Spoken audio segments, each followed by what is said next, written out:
I'm very honored to be here to share some of my findings in the book with you. In the audience, there's an RA, Bai Xue, who worked for me, and she's now working in DC. I want to thank her as well. And before I talk about the book, I want to say something about kleptocracy in China. Is there such a thing as kleptocracy in China? The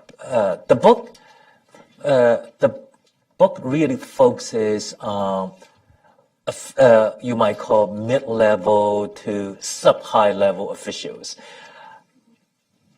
deputy provincial governor level and below. So based on this body of evidence, my understanding of kleptocracy in China is that you should look at kleptocracy as a food chain. There is different levels. What we will be talking about is really the lower reaches of the kleptocracy.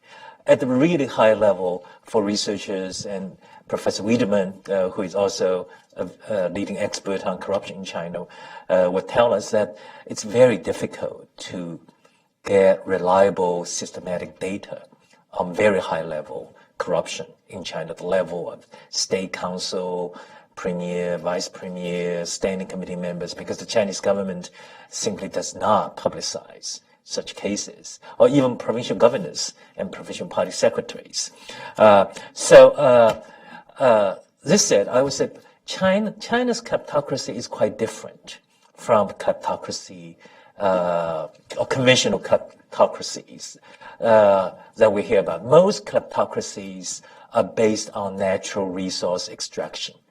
It is fairly easy to build large private fortune or illicit fortune very quickly if you can seize natural resource wealth. China's kleptocracy is based on appreciation of assets that goes along with the rising wealth of the country. So China's kleptocracy has one characteristic that most other kleptocracies do not have. That is, China's kleptocracy is actually fairly decentralized. You can have relatively low-level officials who can nevertheless acquire considerable fortune in the Chinese system.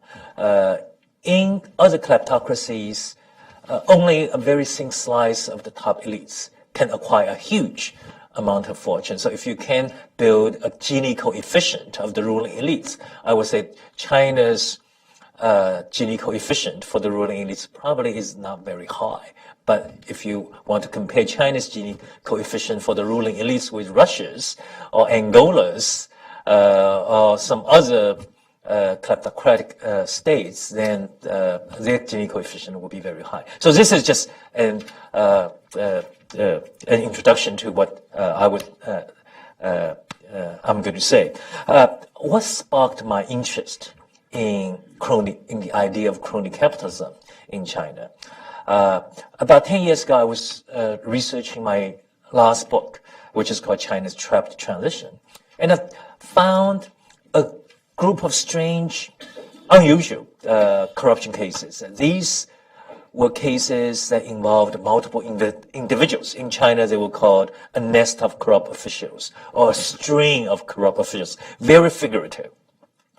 And I did some digging, what I've later, at the time I didn't pay a lot of attention to this, but later I began to ask myself, how did this phenomenon of collective corruption or collusive corruption occur in China? I reviewed the literature of corruption in the 1980s, looked at online data source, and did some electronic word search. Word search on electronic database, I could not find references to this kind of corruption. In the Chinese word is Wu An or Chuan An, until the early 1990s. So as academics, if something of that nature did not occur, but became quite prevalent after a certain point in time, then something big must have changed. So I tried to identify the game change or the game changer in this particular case in the story of China's corruption. And I think I found plausible suspects. One, the prime suspect is changes in rules governing property. You cannot become very rich quickly unless you can seize on the value assets. This is true all over the world. So I looked at how property rights changed in China. And what I found is that starting in the late 1980s, but this effort really picked up in the early 1990s, that the Chinese government began to privatize without privatization. So how do they do this? They decentralize the control rights of property, because property has two rights. One is control rights, the other is ownership rights. They decentralize the level of authority at which public property could be disposed, but they did not actually clarify who owns the property. So all of a sudden, a lot of public property, especially land, really valuable land, mining resources, assets in state-owned enterprises, could be disposed by lower-level officials. So that created opportunities for private entrepreneurs to get their hands on such undervalued assets. So the question initially asked, why didn't Chinese officials try to steal the assets and enrich themselves? Because I just couldn't find a lot of cases where officials themselves did the stealing. Most of the stealing is done by private entrepreneurs. While you call them stealing, you call them taking advantage of a valuable opportunity, whatever you call it. How do I establish this? Officials were not going into business for themselves. So I again looked at electronic database and typing officials jumping into the sea. They're not committing suicide incident. They're jumping into the sea in China means going into business for themselves. For 15-year period, no more than a dozen officials of a certain rank actually became private businessmen. So these officials directly converting themselves into businessmen is a rarity in China. There's a good reason, if you think about it. Officials who have power to dispose of property must have risen to a certain level. So they've invested their entire career in the government.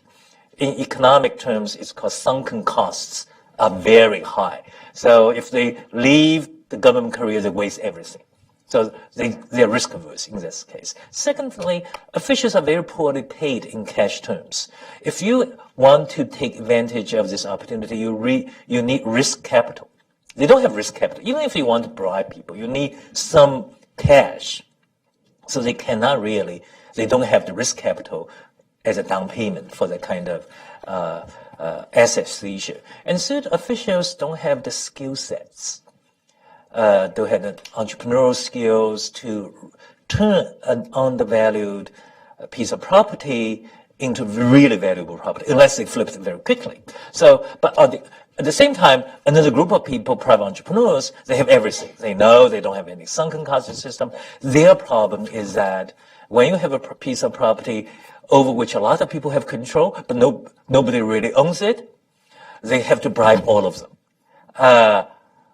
Otherwise, they encounter the problem of mutual veto. If you don't bribe A and B and C at the same time, because a lot of chops in the Chinese system need to be put on a piece of paper for the piece of property to be transferred. So this is the origin of collective occlusive corruption. That is, you have, there were two other suspects. One is that in the 1990s, I focus in the book, I really focus on property. I don't have time to focus on the second likely suspect. That starting in the 1990s, China's development model changed. In the 1980s, China had a balanced development model, consumption versus investment. But starting in the early 1990s, development, the driver of development shifted to investment.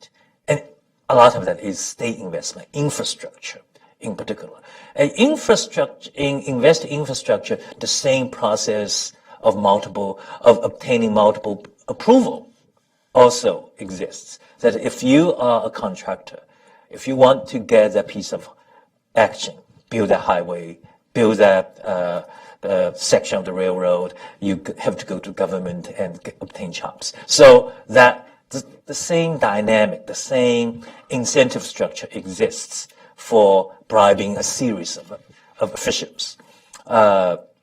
So that's the suit is that at the end of this talk, I will talk about one particular market for corruption. That is, in China until now, for about 20 years, the practice of paying paying a party secretary for an appointment for public office is quite prevalent. It's prevalent. It was quite prevalent inside the Chinese military as well. How did that come about? Actually, it had to do with a change in how what they call personnel management system was. There was a huge change in that system in the mid-1980s. Before that, a city mayor could be appointed only by the central government. A county official had to be appointed by the provincial official. So there is one layer of bureaucracy insulating the two levels of officials. In other words, buyers and sellers did not meet before that change. But after 1984, it took a while for the system actually to be put in place. So the system was fully functioning in the 1990s. So buyers and sellers could meet. So if I want to appoint Evan, Evan is a county official, he wants to be the next level up, will be the city official. In the old system, he would have to go to Beijing and bribe somebody. So this is very hard. But under the new system, all he needed to do is to bribe the immediate official to get appointed. So the market was created in that way. So this is we're talking about in two cases major institutional changes in the system that created markets for corruption, for collusive corruption. So how prevalent is collusive corruption in China today?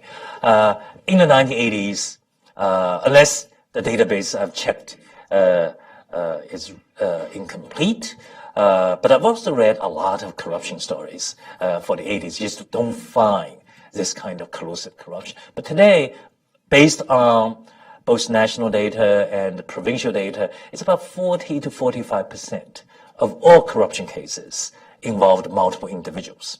So that's actually a major form of corruption in China today. So how do they actually collude? There are different. The central argument on my book is that corruption in China is a functioning market. Players in this system have figured out how the system works. And so there are rules, there's logic governing this market. So if you want to collude, collusion actually is pretty hard. It's not because it involves multiple individuals. How do you, if you're a private entrepreneur and you really like that piece of real estate, how can you get your hand on this piece of real estate? There are two ways. One is what I call vertical collusion. That is, you know that in this system, only one person who can help you coordinate the various corrupt officials. And that person is always the party secretary, the party chief, because the party chief controls the appointments of lower level officials. So if you can bribe the party secretary, essentially, he provides a packaged service for you. You don't have to worry about coordinating others. He's going to use his power to get the deal done for you. But there is a catch. You have to pay him a lot because the market for bribe reflects this premium for coordination. economists call this transaction costs. So the party secretary typically gets a lot more bribes than the others because the private entrepreneurs know he's actually paying not just for the party secretary's own service, he's paying for him to do his other bidding as well. The other catch is the party secretary is very picky. He's selective. You just cannot knock on his door and say, here's $1 million. You do this. The party secretary only takes on what you might call blue chip clients. That is, these are well-established private companies that he knows that can afford big bribes. So he only services a small clientele. But what about the upstarts? The upstarts have to do it the hard way. He cannot get to the party secretary, so he can only do the second. He can only use the second kind of collusion, what I call insider-outsider collusion. That is, he will have to knock on lots of doors, take them to banquets, take them to massage parlors, foot massage. It's very popular, so lots of foot massage parlors, and the karaoke's and so forth. And it takes a while, lots of transaction costs. Eventually you can get this done, but the market price also reflects. So these individual officials get lower bribes because there's high transaction cost. So bribery never overpays in this system. The third kind of collusion takes place in government-owned entities, such as courts, regulatory agencies, and state-owned enterprises. There, it's really insider theft. I call this horizontal collusion. That is, these are government officials more or less equally empowered. They work in an agency. They can steal government properties, state-owned and enterprise assets, or in the case they work in the courts, in government courts, or in regulatory agencies. Outsiders bribe them, but they share the bribe. So typically, if you look at all the collusion cases, you find these three different models, and these different models overlap. So in one jurisdiction, you can find three kinds of corruption coexist at the same time. Of course, when you look at the actual behavior, you see direct collusion. That is, these people talk to each other, share bribes, and get caught together. What about cases where you do not find evidence? This is actually tricky. How do you establish that there's implicit collusion? Because a lot of time officials know about each other's corrupt activities, but nevertheless do not expose the wrongdoing by other people. And by not exposing, they're actually colluding because they facilitate each other's criminal activities. Do we have evidence for this? I have some clues that can be construed as pretty good evidence. One is that when you look at Chinese court documents, I use quite a bit of court cases in my research. You see this reference all the time. That is, the English translation is that earning a major merit. The Chinese word is 重大立功. Then you look at the Chinese criminal code. What does it refer to? It typically refers to providing information to the prosecution about other people's wrongdoing. And so these officials, so when the official provides the information, you can assume with a high degree of confidence that person knows about other officials' corrupt activities. That means he actually is involved in such corrupt activities, or he has direct knowledge, reliable knowledge of such activities. And the second piece of evidence is that these days corruption in China takes the form of so-called collapse-style corruption. That is, a government uncovers a case in this state-owned enterprise or in the city, then within a very short period of time, a lot of people get arrested. Some of them are connected with that particular network. Most of them are not. So there are overlapping corruption networks in one jurisdiction.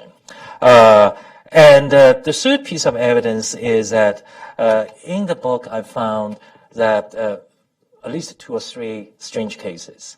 That is, the party secretary and the mayor are political enemies of each other. They just could not tolerate. Both were corrupt. But when they were corrupt, neither would provide incriminating information to the investigators to bring the other down. But as soon as one is arrested, he will provide information. So I try to figure out why that is the case. Actually, the logic of nuclear deterrence applies because it's called a mass strategy, mutually assured destruction. So for these officials, they know about each other's corrupt activities. It provides protection for them because when they are all safe, they're okay. They have no incentives to rat on each other because the other will rat back. But the moment one is arrested, then he can launch his nuclear missile, provide information, the figurative nuclear missile, and provide the information. So if you go through, these are the sort of the theoretical behavioral patterns you can observe. Really interesting. Now let me just share with you, because we're running out of time, 5 minutes, about how the corruption market works. It really confirms some of our assumptions about pricing, about risk, about commitment, about honoring commitment. So the first one is that, when we talk about collusion, so how big is the network? The average size of a network is relatively small. It's about 7. There's a logic to this, because if you are in a network, it's about sharing the dirty proceeds, right? So if the network is too large, you dilute profits. If the network is too small, it's difficult to get things done. So 7 appears to be the magic number in this case. So in SOEs, state-owned enterprises, the number is 7. If you the median size of a network involving officials and businessmen is about 11.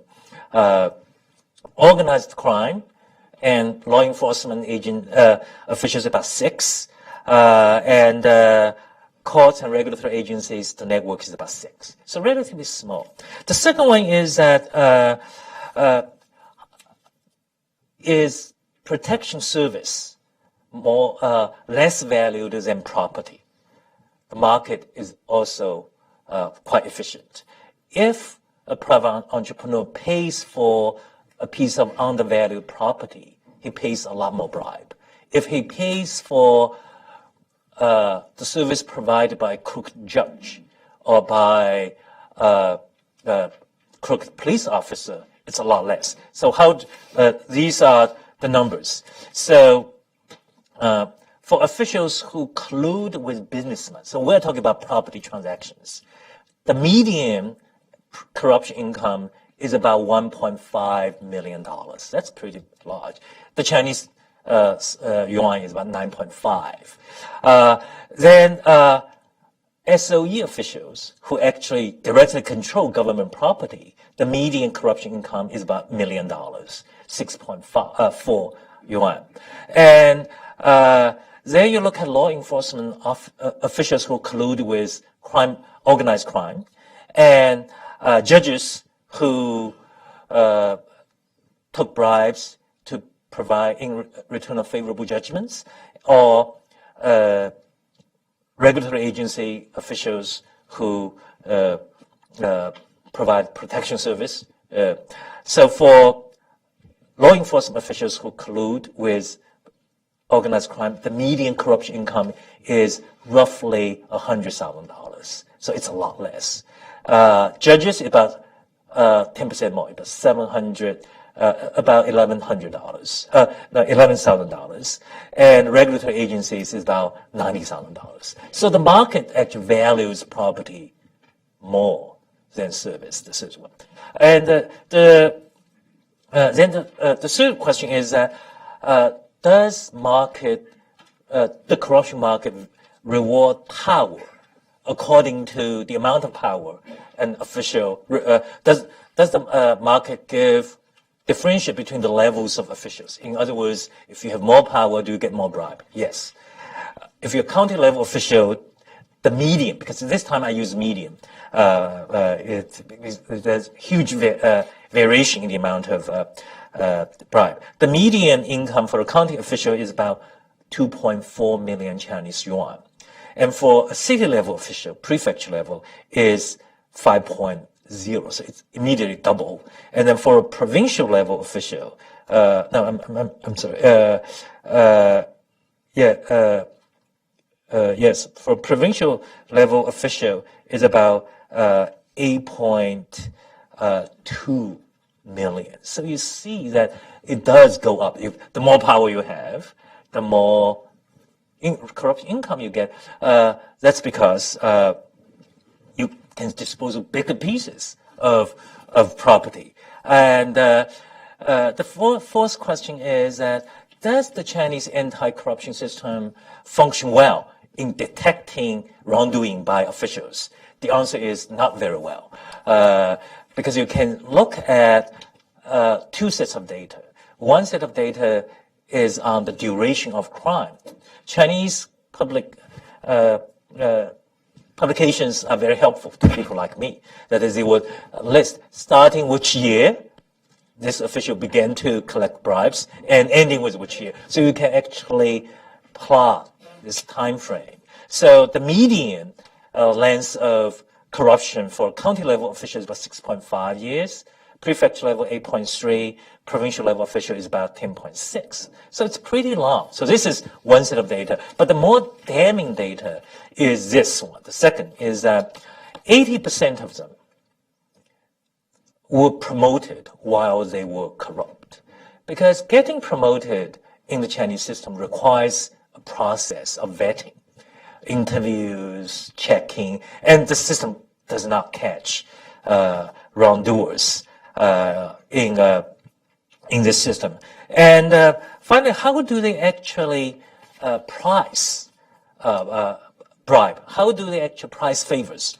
So there's one particular market, pricing is actually pretty hard. That is, if you pay a bribe to get appointed to a certain position, how much bribe do you pay? It's because despite claims in the Chinese blogosphere that officials would list offices, will put price tag on certain offices, I've not found any evidence of this. So it's really a market that's very opaque. But if you want to buy yourself a very nice government position, then there are two ways of getting that transaction completed.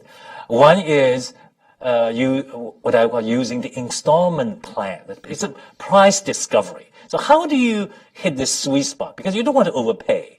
And underpayment would not actually work either. So what you do is you stretch out your payment over a period of time. Typically, the first down payment is made on Chinese New Year, Moon Festival. These are the occasions where you give the party secretary a box of cake and say there's something underneath, you should take a look at it. Yeah. Or when the party secretary is hospitalized, so you go and see him. Really nice fruit from Hainan Island. Yeah. So then, if the party secretary takes the down payment, good sign. Then you go out. The second payment, you typically give hints about the positions you want to get. And if the party secretary gives you the appointment, then the third time you give a closing payment. Now, so typically it takes 2 to 3 payments to complete. And the beauty is that you do not waste money, it's low risk, but the problem is that you actually have to know the party secretary pretty well. And the result is you always underpay, severely underpay. So you leverage your personal relationship 关系 with the party secretary for a sweetheart deal. But what if you don't know the party secretary and you really want that position? Then you have to engage in a much more risky behavior. I call this blind bidding. It's a one payment, but you go to the party secretary, you put this sack of cash in his office and say, I want that position. It doesn't happen very often, but it does happen. So typically you make an offer the party secretary cannot refuse or does not want to refuse. So the market actually has figured out how to get the transaction down. So, but are there differences between markets? Because there's three levels: county level market, provincial level market, city level market. What I found is that it's very hard to find provincial level market because provincial appointments are made by the central government. We know such transactions take place, but you don't have evidence, so you cannot study. So we only look at county level market and prefecture level market, and you can see differences. County level market functions a lot more efficiently than the prefecture level market because you can see there's not much price variation.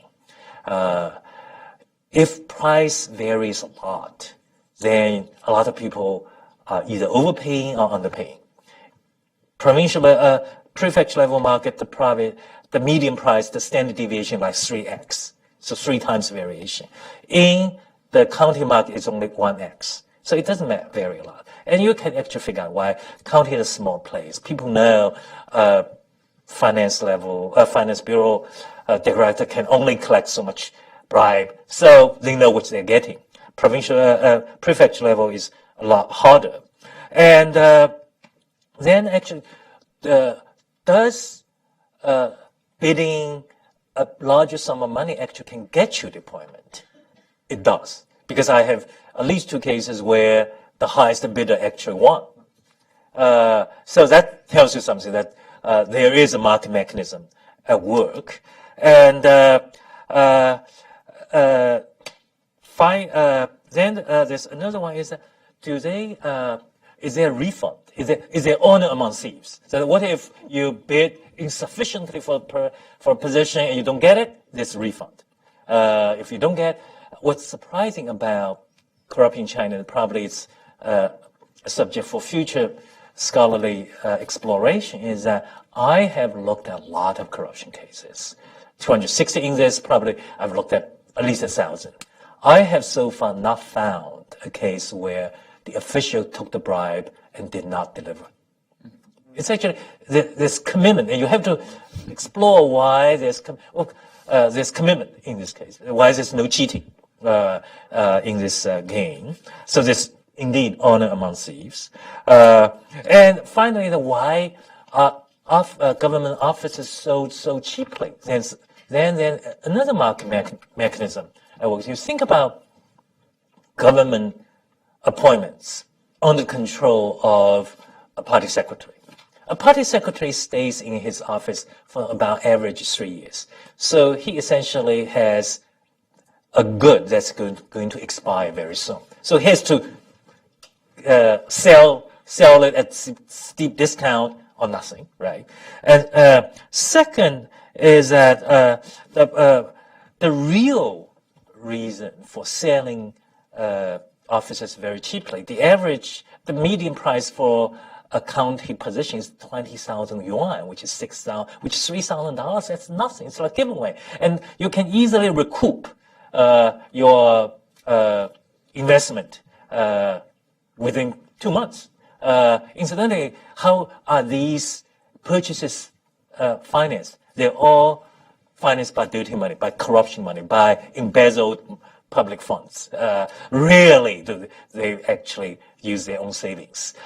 In some cases, businessmen would invest in these transactions because they identify an official they think could help them, because it's a market, so you have to tender the highest bid. So they would use businessmen's financing. But the real objective of selling an office on the part of the party secretary is not to gain cash income. Cash income is actually good. But I looked at my cases. The portion of their income from selling offices is no more than 20% of their total income. They gain most of their income, 80%, from dealings with private businessmen. So then you say, why do they bother with this kind of activities at all? Actually, there's a secret catch because, as I said, you go back to the vertical collusion model. A party secretary needs a network of corrupt officials to work for them. So if he can take token payment from an official and appoint him to this position, then that official, he owns that official. That official will do his bidding in the future. So how do you actually verify this empirically? So I looked at officials who were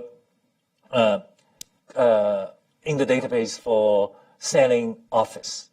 And then you look at their corrupt activities. 84% of them engage in collusion with private businessmen. So there you have a piece of evidence which shows that there is a very likely explanation, very plausible explanation for selling government office. So I want to end up by saying that the corruption market in China is really entrenched. It is a very well developed market. And it is what is going on in China. The Xi Jinping's anti-corruption campaign, very high profile. He has suspended trading in this market. Mm-hmm. So there's not transaction. The number of transactions has gone down a lot. Trading has been suspended or reduced, but it has not destroyed the market because the market exists on the basis of state ownership of very valuable assets. As long as that structural condition is not changed, this market will exist and will roll back to life once trading is resumed. Thank you.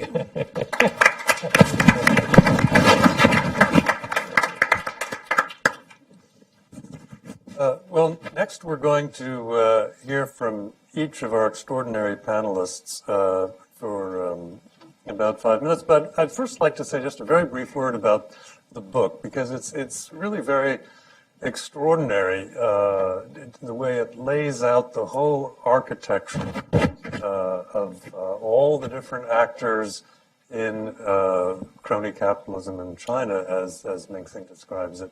And you see all the actors, how they interact from top to bottom, and it's really an extraordinary tour de force of research and insight.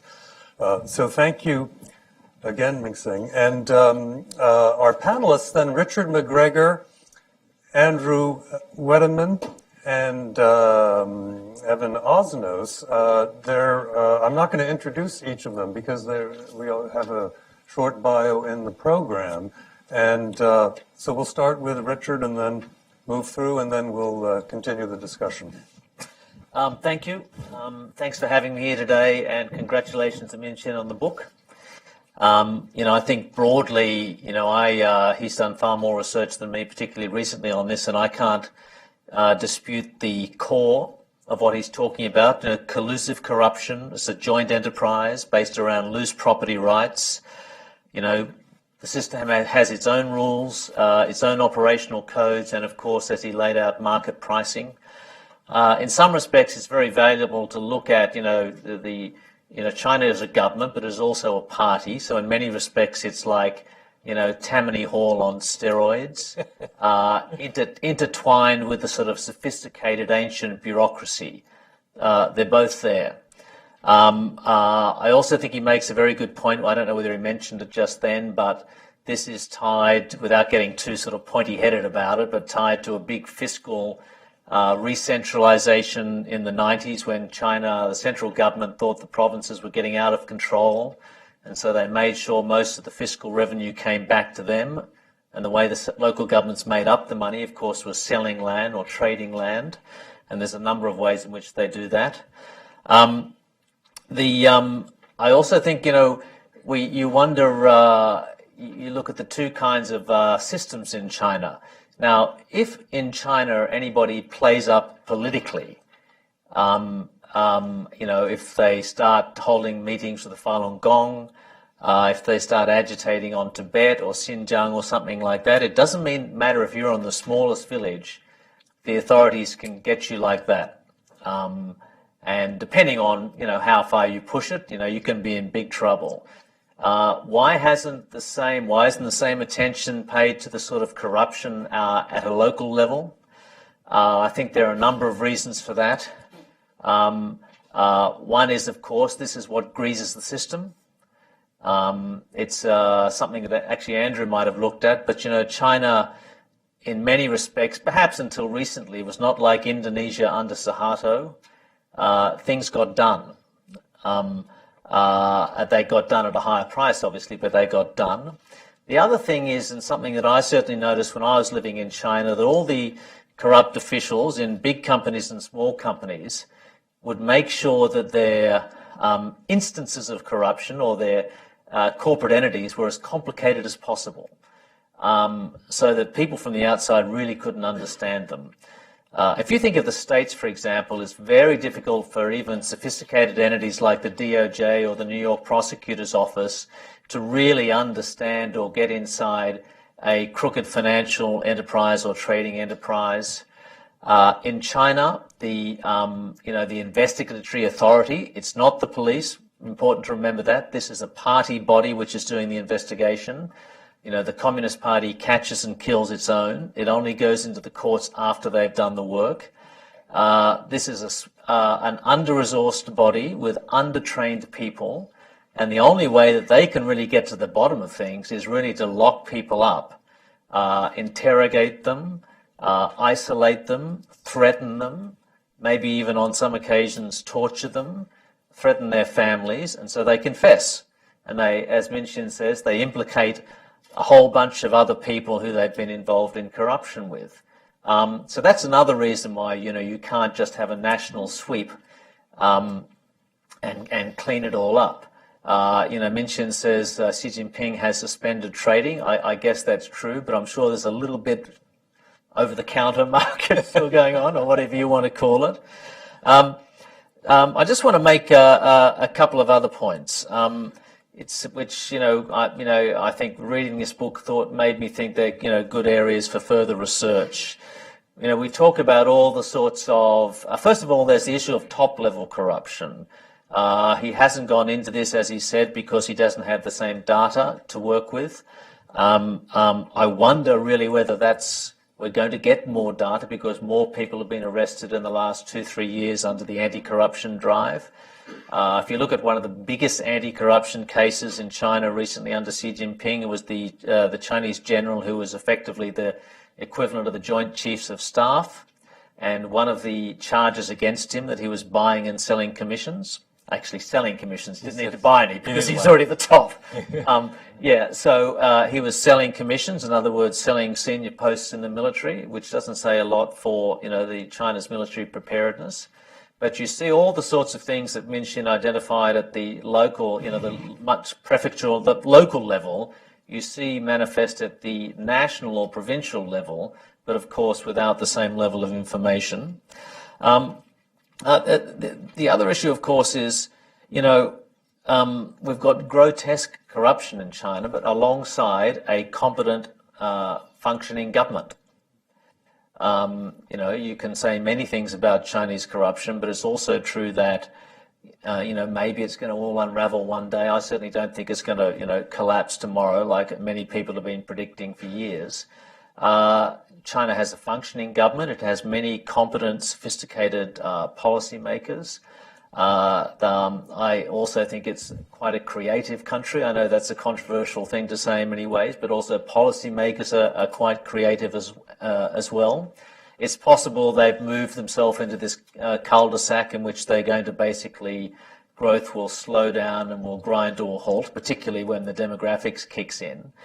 But it's a very interesting question, you have huge corruption. There's no doubt about that, and the Chinese official press tells us that every day. In fact, Xi Jinping tells us that every day. But alongside of that, they do have a real system that on some levels works. And I think that's an area that needs, I'd like to certainly understand that better, how the two coexist, or whether they're just coexisting for a short amount of time while China catches up. It's in the catch-up phase of economic development, and whether in fact it is going to become like Indonesia under Suharto, and the corruption will in fact undermine the whole system and government. Thank you. Well, thank you, Richard. Well, I forgot to say, I was going to thank, I had not heard of it somewhat disgracefully, I had not heard of the Kleptocracy initiative before this, and I want to say what a fantastic name that is. And it could be read in a number of ways. Thank you, Richard. Well, when we started out, it was called the Anti-Kleptocracy something or other, and then it was I'm going to make it positive. We all succumb eventually. It was decided to save on printing costs or whatever. Well, thank you, Richard.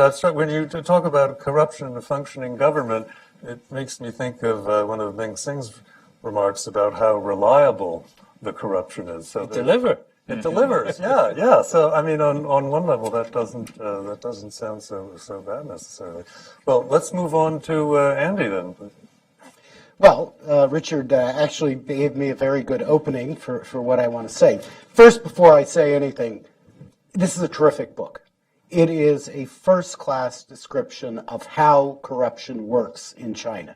And if you want to know something about corruption in China, or what we could call corruption with Chinese characteristics, read the book. It's really, it's empirically based. It's not a few scattered stories. It's very systematic. So I highly recommend the book. But I want to pick up on something Richard said, and then also that Charles said, and then follow up by focusing on Pei Min-shin's book. China's interesting in when you get to corruption, because between 1980 and 2010, the Chinese economy grew at the highest rate in the world, with the exception of one case, and that was Equatorial Guinea. And they were out one day shooting at some food, up come the ground come a bubbling crude. And they are corrupt as hell. The Riggs Bank, which was one of the biggest and oldest banks in the U.S. here in the district, went bankrupt as a result of corruption in Equatorial Guinea. China, on the other hand, had real economic growth. It has a functioning government. When they go and invest in a road, they get the damn road. When they build high-speed rail, they get high-speed rail. So you have this question of, how did that happen? And back in 2012, I published a book trying to explain this. And I was perhaps being an optimist. I said there are really two things. This is a short-term phenomena. It's got to do with windfall growths that result from where you take assets that had no real value and you put them into a market. Suddenly they have much higher value. Windfall profits. Corruption was basically splitting the profits between new entrepreneurs and officials. The second thing I said is anti-corruption had actually worked, in the extent that, unlike your classic kleptocracy, the regime fought back. It wasn't entirely successful, but they kept it from spinning out of control. This is where Professor Pei's book comes into my comments. If you look at the title, it's Crony Capitalism and the Dynamics of Regime Decay. And I want to pick up on this latter point, because when I wrote that book, which was published incidentally the same month that the scandal that led to the anti-corruption campaign occurred, I did not pay Bo Xilai's wife to kill that poor Englishman. My publisher did that. The current campaign, when I look at it, raises important questions. And when I look at the work that Professor Pei did in his book, they raise important questions. Had corruption, as I argued 4 years ago, really kind of plateaued in the late 1990s, early 2000s, and was not getting worse. Well, what's come out during Xi Jinping's anti-corruption campaign is strong enough evidence to question that. By my count, as of mid-November, 123 people at the vice ministerial level and above, civilian officials, plus 82, or I think it's 82, it might be 87, my mind's a little blank, but 80 plus military officers holding ranks above senior colonel and mostly major general and above have been arrested, convicted, sentenced, or at least implicated. So what that tells you is, high-level corruption is a serious problem. Now, the question that raises is Professor Pei right? That in effect, China morphed into a crony capitalist society, crony capitalist system during the 90s and 2000s, and is it moving in the direction of a kleptocracy? In other words, a regime that's essentially, its main function is to facilitate theft by individual members of the state. When I look at what we've learned from the anti-corruption campaign, I think there are two things that we have to consider that perhaps don't come across as strongly as I'd like in the book. First of all, corruption basically got promoted during the previous decade. Many of these people who are being arrested now, if you go back and do as Professor Pei did, look at the lag between crime and capture, you find that the Bo Xilais and the Zhou Yongkangs, they'd been involved in corruption for 10 years. And when they got involved, they were lower level officials. And over time, as Professor Pei very astutely observes, they got promoted despite corruption. So corruption moved from being a kind of mid-level problem, it got promoted up into the ranks. It wasn't necessarily that it spread, but it moved upwards. Second of all, in the past generation, Chinese society has undergone a profound change in that when the reform period began, there were no rich people in China. There were managers, there were state officials, but there were no rich people. Today, there are billionaires, there are millionaires, there are people who have more money than, no, not than our incoming president, but there are some very wealthy people in China. That class emerged as a result of the reform. That class is not independent of officialdom. They are, in many cases, sons, daughters, wives, brothers, sisters, etc. And this is one of the things that the Kleptocracy Initiative has really, I think, helped highlight for those of us who focus on it. And the question then becomes, as corruption moved up, and as it in effect moved out of officialdom and became merged by blood and marriage into this new economic elite, are we looking at a slide from crony capitalism to kleptocracy to regime crisis and perhaps failure and an uncharted future? Or are we looking at the emergence of what I would call a plutocracy? And unlike a kleptocracy, which is ruled by thieves, a plutocracy is ruled by the rich, for the rich, and in the interest of perpetuating the interests of the rich. A kleptocrat, when we think about it, the kind of classic image is the guy who gets into office, steals as much as he can, ships it off. Well, it used to be the French Riviera. Nowadays, you need to find a slightly more secure home. And then when the peasants start storming the doors with the pitchforks, you throw your henchmen to them and escape out the back door to live a life of wine, women, and song on the whatever the French Riviera is these days. A plutocracy is different.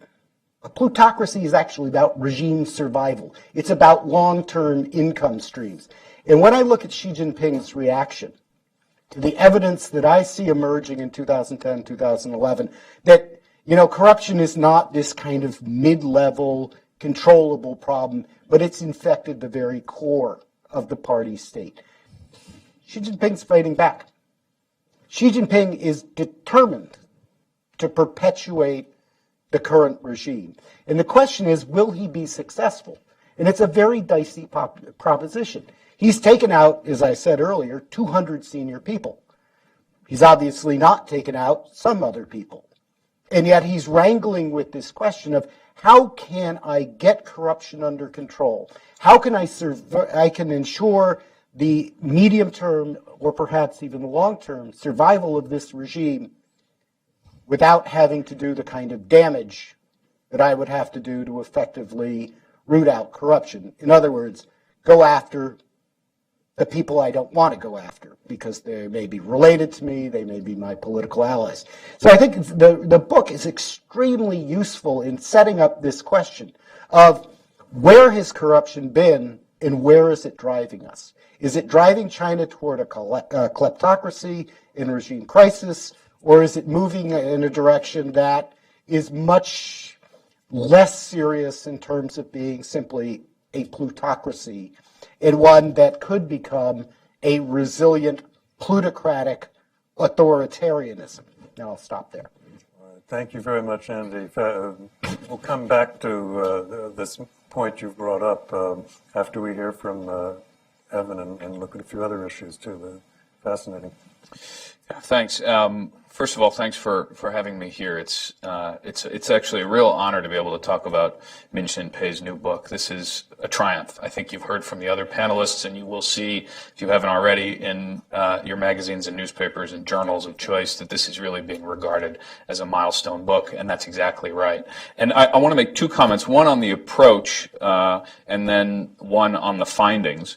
One comment on the approach is that, as I think Charles and Andrew mentioned, one of the essential contributions here is that the book provides both a theoretical framework and also an empirical basis. And these two pieces have really been lacking from the work that those of us sort of on the ground in China, as Richard was for a number of years, as I was, who were picking up on these anecdotal pieces of evidence without a way of understanding how they fit together. And so in some ways, I like to imagine that each piece of the ecosystem was doing its job here by picking up on individual stories, but then it really took a scholar of Dr. Pei's seriousness and commitment to be able to say, well, how do these pieces all fit together? And he's done that, and we're all the beneficiaries of that.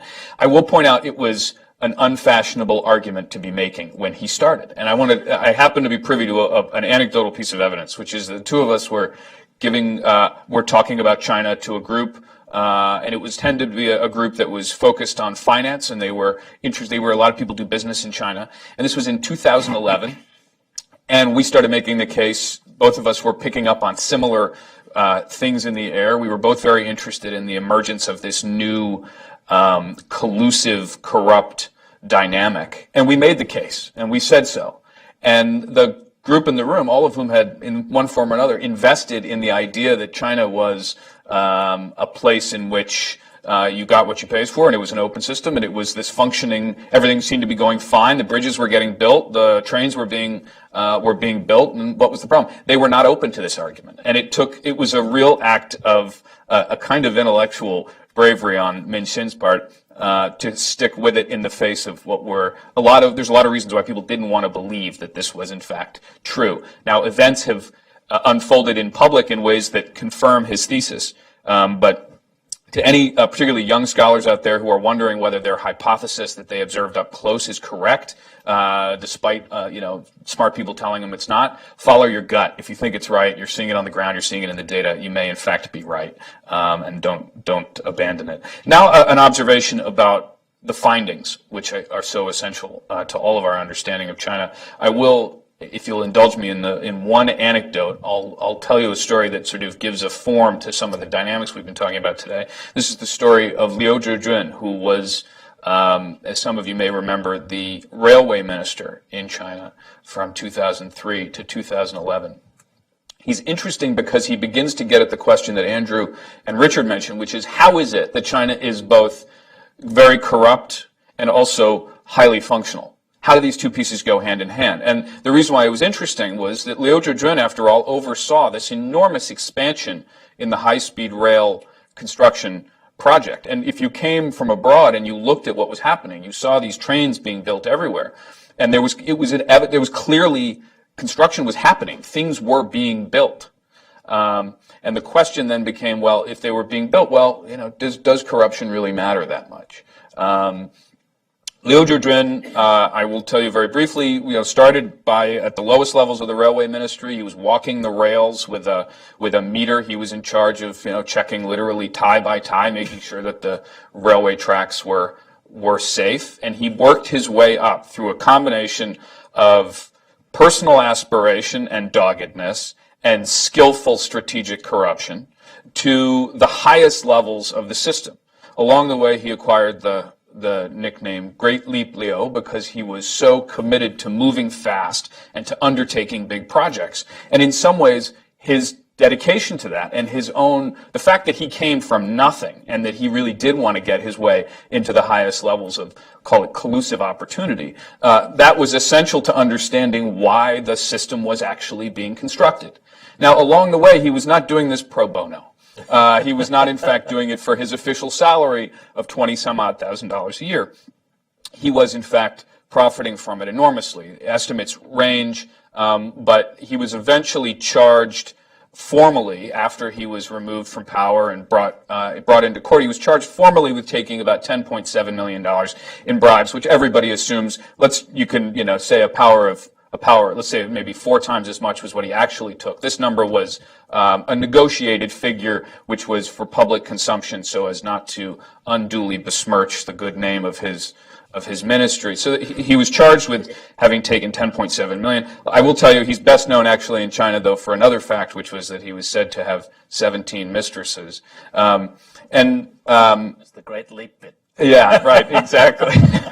I once interviewed a member of his staff after he had already gone up the river, and I said, logistically, how did that The railway minister. Right. He was a man, good point.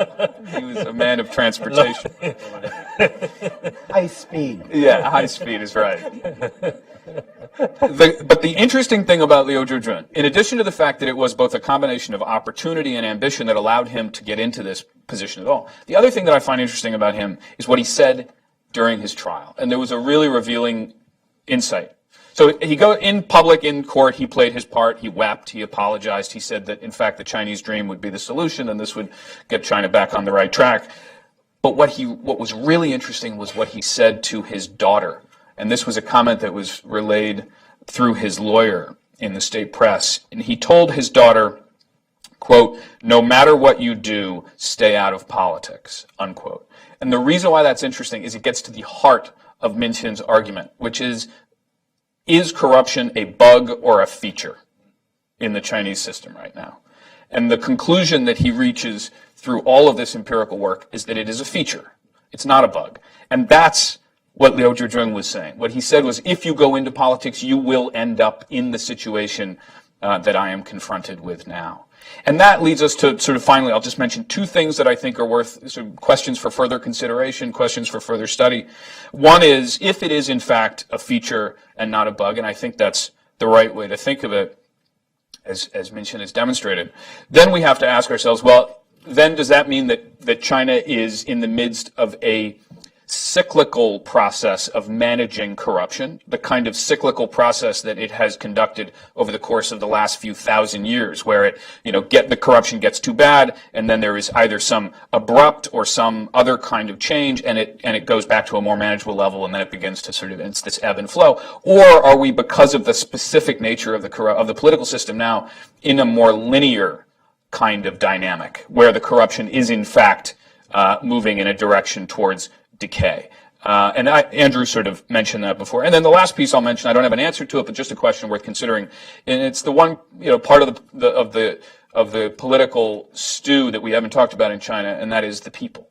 What role does public attention play now that this subject, which we're talking about, which was furtively discussed 5 years ago and is now openly discussed to one degree or another in sanctioned terms in China? If you pick up the newspaper today in China, as we all know, you'll see stories about corruption, about the 200 and some odd officials who have been taken out. So the question then becomes, what happens now that the public is aware? Xi Jinping's play, his bet, is that by essentially bringing attention, by fixating on corruption, that people will pay more attention to the efforts to beat it back than they will to the fact that it occurred at all. But that's a bet. I mean, he's gambling that's the case. And I don't know the answer yet. None of us really do, I think, whether he will succeed in that. And I'll stop there. Great. Thank you, Evan. Fantastic. Well, a lot of interesting issues have been put on the table here. So we're going to discuss them, and especially hear from Dr. Pei in terms of some of these issues that were brought up by our panelists for about 20 minutes, and then we will have about 15 minutes of Q&A at the end of the program, so in about 20 minutes. So if we pick up from what our panelists have talked about, Richard talked about corruption plus a functioning government, and this might last for a while, if I understood correctly. Andy's put this big question on the table, which I think we certainly want to address and in as much depth as possible, which is, where is the system going? Is it headed towards kleptocracy, plutocracy? And here, maybe, I don't know that we need to get hung up on the terms so much as the more the general sense of what that might mean, and then maybe we could pick up on what Evan's talking about, this public awareness. I mean, how is that going to affect things? How is public opinion maybe going to torque things one way or another in China? Does it sound okay? Yeah. So, you want me to Do you want to? answer one of them? Yeah. Well, or all three. Please. Do you Well, want to pick on that which you? I think in terms of Richard's question, even though the details are grotesque, the amount of money stolen is huge, China is not a country where corruption is totally out of control. If you look at international data, China is your average corrupt country. It's about that is, it is not clean, but it is not Indonesia under Suharto or Mobutu, Zaire. Way from there. That I think where if you think about corruption in China, you have to think about what China could have become without that kind of corruption. Because China is, in terms of the strength of its bureaucracy, the talent of its people, can do much, much better. That is, food will be much safer, pollution will be much less, inequality will be much lower, and the quality of its infrastructure buildings will be much, much higher. If China could move just one notch up in terms of the integrity of its institutions and government. This is how you should look at China. So it would be a wrong way of saying, well, China is going to the dogs because of that kind of corruption. Actually, you should think of the opportunities lost, the costs that would have been avoided. Because the strength of the Chinese state, the capabilities of the people, can deliver much better outcomes. And those of us who have worked in China, who know the Chinese system, I think probably will agree with this assessment. So it is functioning, but it's not functioning at a level that it should and it can. So the second issue about the plutocracy, I've thought about this, is I used to think that there was for a while brief, we don't know whether 10 years, 15 years, there was a corruption equilibrium. That is, the amount of bribes collected, the kind of activities that were perpetrated and tolerated actually did not change that much, because there was some kind of restraint on the part of the elites. But that restraint broke down, I think, in the last part of the last few years of the last decade. The end of Hu Jintao era, you could see huge change, huge increase in the amount of bribes. Things which I would not even think possible, that you could gain a party secretary of a province when he was caught had something like 250 million yuan. That's $30 million in declared bribe. And you had somebody who could sell an oil well and pocket 500 million Chinese yuan. These kind of acts were non-existent, were just unimaginable. So there was clearly the equilibrium broke down. So the question is, and this answers to Andy's question, is a stable plutocracy possible? I think it's not possible, because in a corrupt regime, that is, there's always this mindset, is that it's my turn. And if I do not take what I think is my due, then why have I worked so hard, like Minister Liu, who came from very humble background? Because I compare one way of thinking about corruption in China and why this is not sustainable, not a equilibrium, a stable equilibrium, is to think of corruption, this system, as a buffet, right? Buffet is that those of us who eat a nice buffet, you start with vegetables, then you move on to chicken, and then you end up with lobster. But think about people who know the game, and then because you initially have to eat a lot of vegetables to perform well in this. But what about that? We all worry is that by the time I line up, it's my turn to get to the lobster station. There would be no lobster there, and once you have that. Develop that mindset, then there will be no lobsters because everybody will take more, pick an extra small, and that's the system because there's no enforcement mechanism in this system to make people impose self-restraint. Because how much money you can steal in this system is totally dependent on a high degree of self-restraint. So for the ruling elites toward the last half of the Hu Jintao era, they lost self-restraint. Now, the objective is to reimpose some kind of restraint. This time it's external.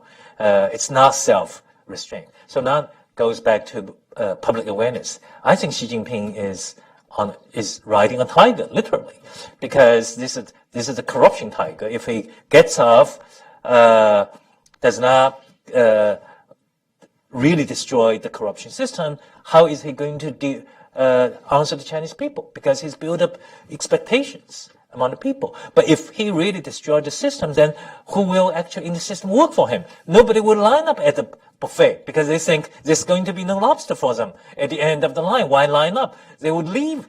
They will exit the game. So I don't know he actually has thought through as far as corruption is concerned, how he's going to fix the system and make it work. Say a couple of things on the idea of the corruption as a sort of a kind of disciplined corruption which greases the wheels. To our favourite man, Minister Liu, for example, who took maybe anything between $10 and $40 million in bribes. At that time, I think, and it's gone up since, I think the cost of the amount of money, public money spent on the railway system was about $330 billion. Is that right? That was the figure sticking in my head. So that may be a small tax to pay to get it all done.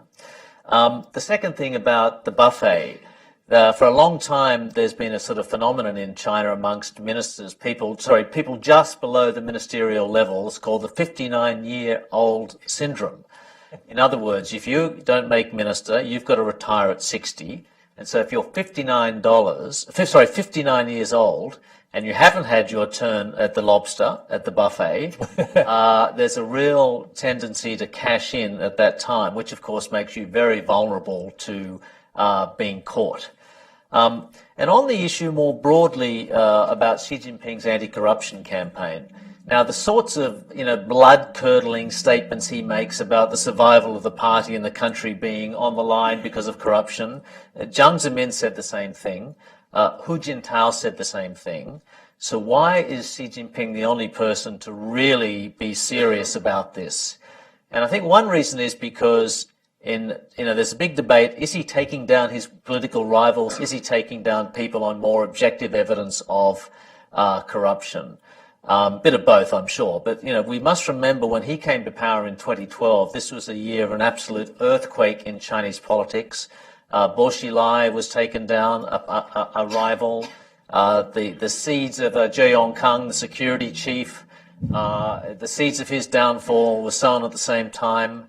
And essentially, if you believe the official Chinese press these days, Xi Jinping thought there was an internal coup being mounted against him by Bo Xilai and by Zhou Yongkang. And essentially he thought, okay, well, they're doing this to me. Look what I can do to them and all the sorts of people who are part of their network. And in particularly, the core of Zhou Yongkang's power was the wonderfully named in China the Petroleum Mafia. And it's like you've seen in the US, the heads of Exxon Mobil, that are being promoted to Secretary of State. In other words, the heads of about the five biggest oil companies in the US and their families being taken down and locked up and their wealth confiscated. And in many respects, I think, was that because he saw not just a threat to the party from corruption, but a threat to his job as well. And I think there's a personal element in this anti-corruption campaign too. Evan, do you want to comment? Yeah, I would just one brief observation. I take Richard's point certainly about the idea if you take Liu Zhizhen's, call it his sort of personal tax of between $10 and $40 million, and you look at the overall spending, it seems like a small fee. I encounter this question, but the thing that I always try to remember in the course of sort of thinking about the dynamic overall is that he's not the only one, and that he is in fact one, and may even not be the most efficient beneficiary. That so if you take all across the system, there are all these others who are taking their tax. I begin to think that it is not a costless transaction. I mean, this is where it gets interesting to ask. Well, when we look at China's functionality and success now, are we looking at it in the fullness of, are we taking a full measure of its strengths and vulnerabilities? And this is where it always gets hard to answer the question now because we don't know how the story ends. So I always think, it may be that it turns out that the costs of corruption, which is really sort of what we're all of us trying to ask, how much is this really costing China? That we don't really know until we discover whether the system is brittle and perforated and flawed, or whether it is in fact durable. If it's durable, that does change the way that we think about the costs along the way. If it turns out that the seeds that were being laid of public resentment eventually do end up becoming a decisive factor in changing China's political future, then it will have been that in some ways, Wang Qishan was right, that we need to be thinking about what the public thinks about corruption and about its disillusionment with the state. I'll pick up on that, and I think you're right. That the problem wasn't that corruption got out of hand; it's that they lost their sense of self-restraint. Corruption is kind of endemic in the Chinese system. It existed under Mao. It existed under the early days of Deng. But to my mind, there are two things that really lead to this campaign. One is there was a case involving the guy who ran the base realignment program for the PLA, a general named Gu Jinshan. He got caught in about 2010. And Hu Jintao allegedly went to Su Saiho and Bo Xiang, both of whom later fell from grace. And he said, do something about this guy. They basically told him, not so much. Mm-hmm. The second thing, which is really Hu Jintao running up against a system that says, even though we caught this guy flagrantly, we're not willing to sacrifice one person. We're going to just let it go. The other thing that, to my mind, really triggered this was a car crash involving the son of Ling Jiwa, who was Hu Jintao's right-hand man. He was killed driving a $300,000, I think it was Lamborghini, Maserati, as the Chinese would say about Lamborghini, yeah. Lamborghini. Yeah, these are important. And it was just, this thing happened at 4 o'clock in the morning, and in typical fashion in China, it was viral. The regime subsequently clamped down on it, but by the time they clamped down on it, everyone had seen it. The problem was this. It wasn't that he was driving, it wasn't that his father had somehow gotten him a car. He was driving a $300,000 car. You show some self-restraint. Right. Drive a VW. Right. Or a Maserati. Or a humble Porsche or something, that the old 100 names could drive. And I think, what Xi Jinping comes into office recognizing is these people have forgotten it's okay to be corrupt, but be humble. Ride your bicycle to the office and then take your limo. Keep it low. And the problem was that the public knew it. That's embarrassing. And that there was a huge backlash. And what Xi Jinping then needed to do was he needs to go out and bag a lot of tigers to say, on the one hand to the public, look, Zhou Kang, I'll take him down. I'm not worried. Ling Jihua, right-hand man, don't worry about him. I'll take him out. But at the same time, it's a signal to everybody else, including possibly his own relatives. Keep it on the down low. Don't let it get on WeChat. Don't get caught wearing, and I'm not wearing my Chinese. That is a handsome wristwatch. Yeah, it's a Seiko. My Chinese Rolex died years ago. It was $25. It really is the signal that, we could tolerate corruption. We understand it's the grease that makes the wheels work, and there's a cost. But we need to make sure it's not an issue of public antagonism and anger. Yeah. Well, I've always fancied the Maserati Quattroporte, personally. My wife finally. I don't even know what that is, but. Well, it has 4 doors. I'm looking for a new bicycle. Well, no. So my wife finally gave me one, and it's about 1.5 inches long, and it sits on my desk. Having can enjoy that. And with that, let's turn to you all, and we've got a little bit of time for questions. So the gentleman in the blue jacket, we'll start with, and then we'll move around the room. Oh, and if you could please introduce yourself, just name and affiliation would be great. Elias Zaslavsky, Legatum Institute. I just wanted to take some of the deliberations further about sustainability and and connected questions. So we're talking about crony capitalism, although officially China is communist still. So I wonder what's happening with communist ideology and how it's just becoming a shallow facade and people are getting disillusioned. So then logically we take this further. So what can it go to?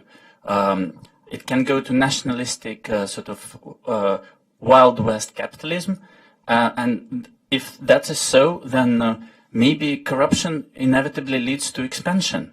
How do you continue to get a lobster? Either by exploiting your own people or by exploiting your neighbors. And sort of, we already know China is exporting its corrupt sort of style of business to Africa, to Central Asia and so forth. How peacefully can that be sustained or not? Then another logical question is, can the party sustain its prevalence in the political system when the ideology is so shallow? Because to my mind, only China and Vietnam are really, out of all the former communist states, they remain communist officially. All the rest, especially Russia, has been taken over by secret services because now ideology doesn't really matter. So maybe the party will be removed and will have either strongmen or secret services. So I'd like your comment on this, please. Thank you. Shall we take one? Yeah, we'll take one. We'll take one person at a time. Yeah. Andy, do you want to answer? Richard? Well, no, I'll answer a little bit of it. I mean, the best way to think of China is not a communist country, but it has a communist government. And there's the private sector, which is built around the core of the Leninist core, controlling the military personnel and, all public offices, public and private offices. But the idea that they can't coexist, I think that bird has flown for 30 years or so now. So, and I think, the party will continue to succeed as long as the country continues to succeed. And as I think none of us I certainly am not dogmatic about what's going to happen in the future. I don't really know. You can make up any sort of set of scenarios. Minshin's got extremely persuasive set in his earlier book about how they have gone into a cul-de-sac. But that debate about ideology in China, I think, is gone, except if we do look at the current administration, they're talking a lot more about Marxist-Leninism again and ideological control in the universities. But I think that's about political control, loyalty to the party, not about the substance of the ideology itself. Yeah. Well, in my research, is that as far as ideology is concerned, is that I'm not seeing a single official reading Marxist, Leninist, Marxist. Just they actually don't do any reading at all, like our incoming president. Yeah. So I initially wanted to call the book Crony Communism. Actually, it's not Crony Capitalism because, but then I said we will give communism a bad name if we call them crony. Where it is going, I think, is a combination of hard authoritarianism and nationalism without an ideological component in its conventional sense. It's really about power coercion, appealing to a sense of Chinese greatness, but otherwise forget about equality, justice.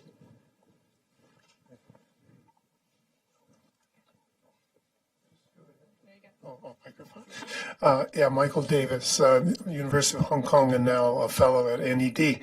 A couple things, two questions. One is, and they're unrelated. One is the law enforcement side.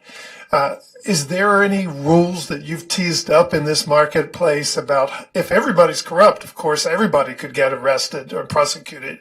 And of course, they can pay bribes to these law enforcement officials to avoid that. That's one option. But I'm wondering if that's a full account, or is there a sort of rules of the road that how you conduct your corruption to avoid prosecution, and what you've discovered in that. And the second question is unrelated, and it relates to India. I go to India a lot. I'm sure you occasionally do as well, probably. And there's so much admiration for China. Of course, India's, you could do a book on comparing India and China on corruption. Which one, what do you think about the two? Is the one in China more virile or worse, perhaps, for China in the long term? I know Indian colleagues still admire China's, shiny cities and everything, its achievements. So how do we compare these two, one under sort of, democracy and a free market system, and the other under communism and free market? The easy one first, India, China. I think India's corruption and China's corruption are qualitatively different. India, the corruption is like you have a lot of toll booths. Each time you pay a little bit, and it drags out a lot of transaction costs. China, it's really what I call one-man shop, one-stop shop. You pay one person who does it for you, but the problem is that if that person charge very high prices, so that you pick your poison. And another problem, I think, in India you have the problem of mutual veto. There's a lot of players to whom you can pay bribes, but they do not deliver. There's a huge, actually, commitment problem. In China, actually, thieves actually deliver. Then the first problem is that what do mafia, organized crime members actually get? They get protection. Typically, it's not that different from a corrupt country where the police is in cahoots with the mafia. So typically get monopoly. They get their brothels protected, casinos protected. But Chinese mafia, the more enterprising mafia groups have got into business. So their real estate is protected. Their mines are protected. And also they can use violence to seize property at a lower cost. So again, mafia's, my interpretation of sort of the Chinese variety is really a group of people that control violence, and violence is their currency of business.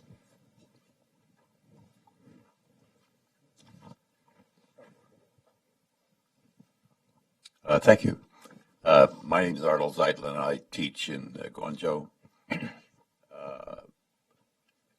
Bribery, extortion, sale of positions and services, kickbacks, these go back centuries in China. Is what is occurring now in China merely an extension of that practice? In other words, can we put this into context in some way?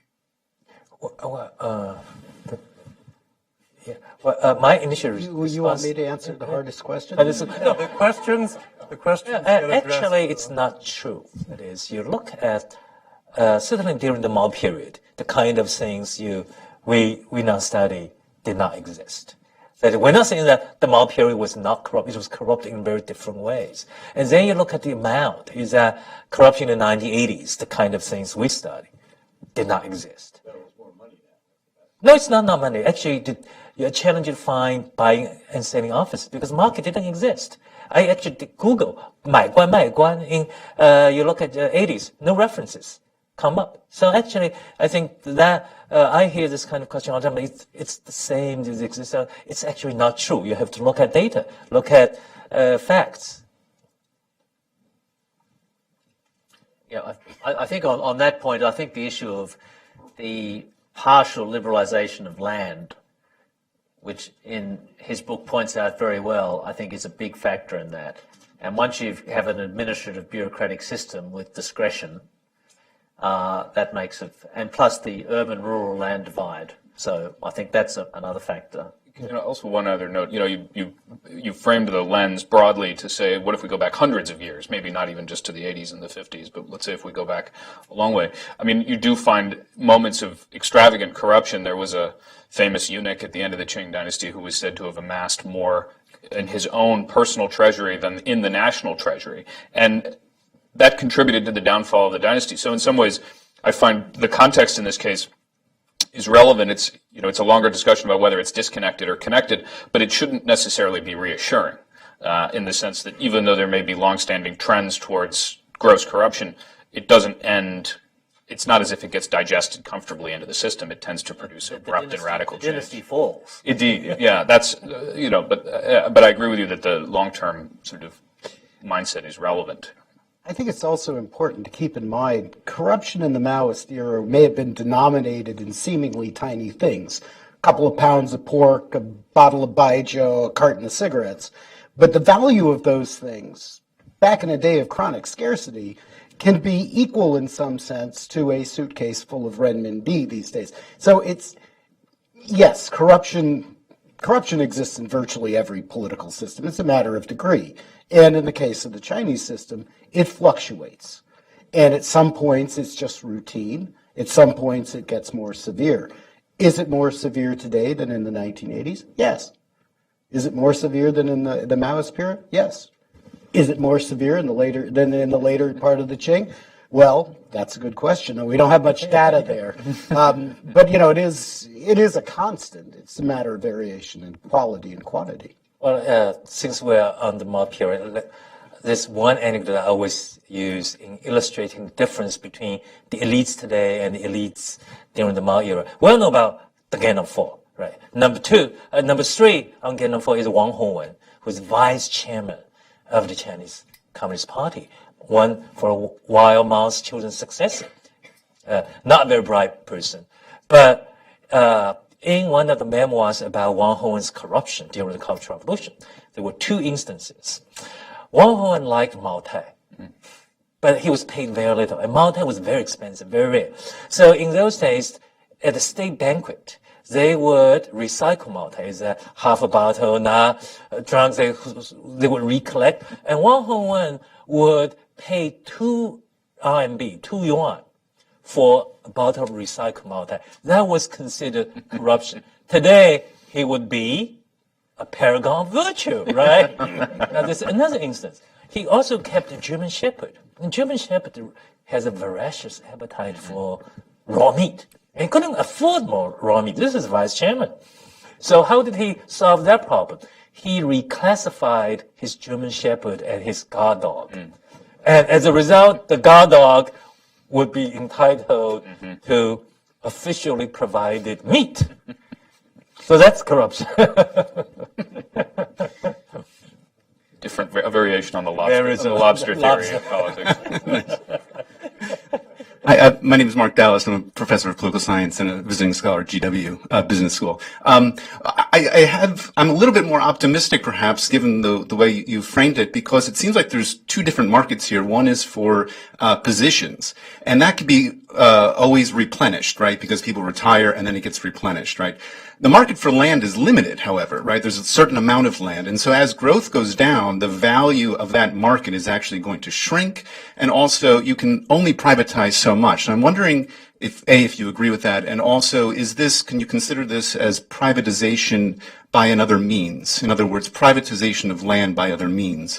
My second question, very quick, is are foreign firms and entrepreneurs engaged in these practices, or is this purely a domestic thing? Okay, you answered that one already with a nod of your head. Well, actually, really interesting thing about corruption in China, it occurs in monopolistic sectors, heavily regulated sectors. None of the cases I've looked at involve competitive sectors, manufacturing, twice no. Or real estate developers, mine operators, privatization of state-owned price. I think you can be optimistic about one thing, but that is state-owned assets are finite. So one transaction, they become private. But the problem is that those cronies who have this initial advantage will continuously be advantaged.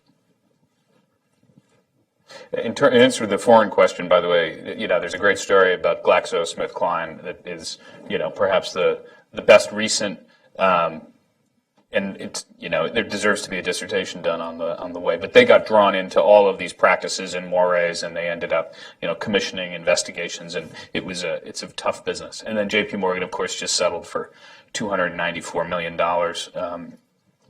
And the one thing about the GlaxoSmithKline case, that was an extremely competitive market for medical processes. And what they were paying was basically doctors would say, well, why should I prescribe your drugs when this guy is offering me something else? So, yeah, there is the monopolistic aspect, but then that was a particular case of a corrupted market. Yeah. On the issue of land, I think that's a good point, actually, because, there's the market for land, there's two things. You have, very broadly speaking, and I may be out of touch, you've got rural land, urban land. Rural land is not tradable. Urban land is tradable. If you reclassify rural land as urban land, you instantly increase its value. But I think many Chinese cities are running out of land they can do that with. I think cities like Shenzhen, for example, increased their borders substantially so they would have more land that they could sell. A city like Shenzhen is probably okay because it's a very successful business center.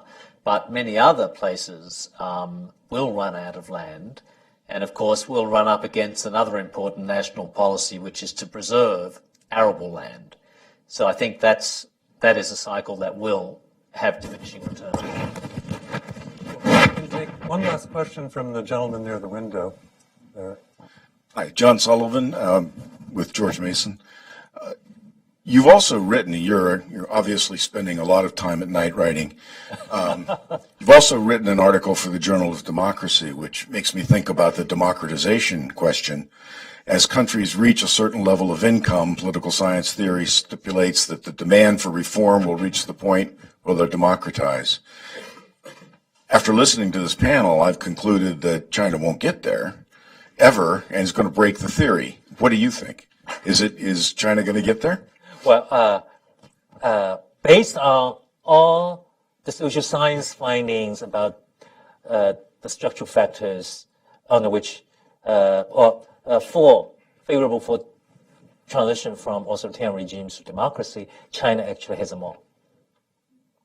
Now but that's not all. It's the problem that holds China back today. But there are two aspects of the problem. One is the determination of the ruling elites to defend the system. It varies hugely from regime to regime. And totalitarian or post-communist regimes, indigenous revolutionary regimes tend to have a much higher, much stronger degree of determination. And we see this in Xi Jinping. So that actually is the other one problem with China. The other is actually external environment. Transitions from autocracy to democracy occur when the external environment is highly favorable for democracy. You cannot make that statement today. So in fact, I was going to write another book on the coming transition in China. Then November 9th happened in this country. And I said, no way.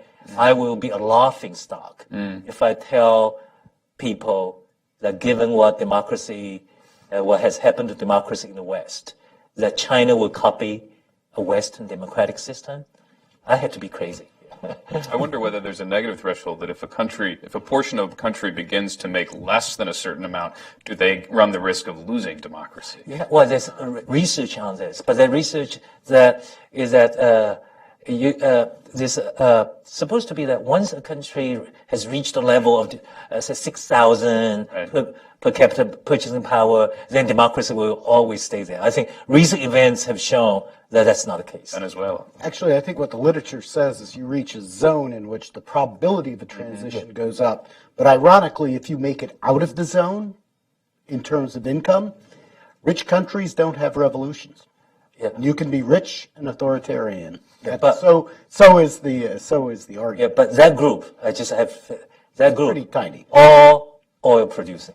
That's why. So if you don't have a chance to read my Journal of Democracy October issue, transition in China more likely than you think. That is actually when you look at countries that are dictatorships that are richer than China, or except for Cuba, which I think is a problem of calculation, and Thailand. Thailand is only about $1,000 more.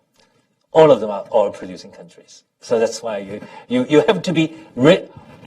Your wealth has to be built on oil wells, and you can stay democratic. So the next time, China will have to have a lot of shale gas, shale oil, and water. Yeah. I'm afraid we have to stop there on this most intriguing note. So thank you all for coming. I hope you found this interesting. And we thank Dr. Pei. Thank you. I really